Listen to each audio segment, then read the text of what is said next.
Good afternoon, second grade families. It's Mr. Sargent here with your second day recap video.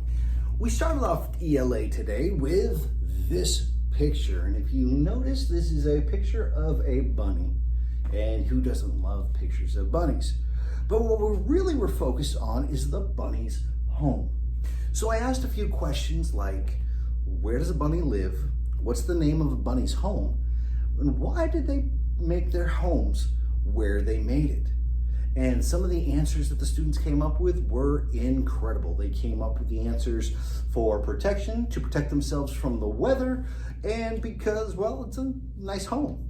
And I have to say, those are all wonderful answers. We then read the story, Rabbit's Cozy Home, where we focused a lot on what it means to be cozy. And speaking of being cozy, that's so much better.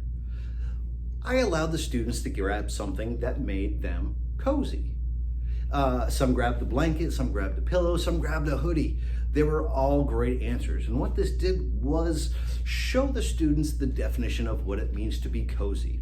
And that is safe and warm. And that's what we were today in class. We then read the story, A Rabbit's Cozy Home. So let's read it together right now. Rabbit's Cozy Homes by Arthur Kent. What animal has long ears and a short fluffy tail? A rabbit, of course. These small furry creatures live in meadows. They also live in forests and deserts. Rabbits live in holes in grounds. A rabbit hole is called a burrow. It is used for sleeping and caring for kits or baby rabbits. Rabbits make their homes cozy with grass, feathers, and fur. Living deep in the ground keeps rabbits safe from their enemies. Rabbits spend most of the day in their burrows. They come out at dusk to find food. On warm, sunny days, they may come out more often. You might see them sitting in your garden.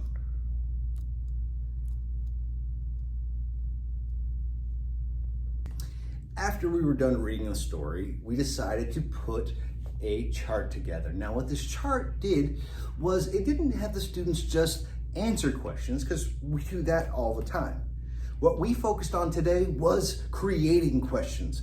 And as you can see, the students came up with some incredible questions to ask about this story. We have our who, our what, and our where right there. So they came up with a series of questions that they created. Now, the answers are the answers, but what we were focusing on today was the questions. Now, students, if you didn't get all of this in class today, feel free to pause the video. I am gonna make the screen larger so that you can see our chart, and feel free to copy it down. So feel free to pause in 3, 2, 1.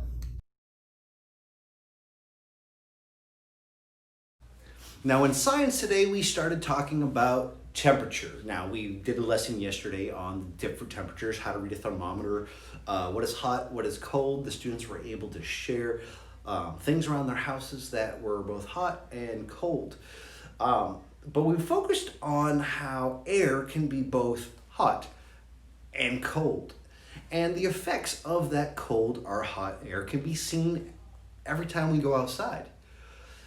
We talked a lot about this picture, and this picture is of Mount Katahdin in Maine.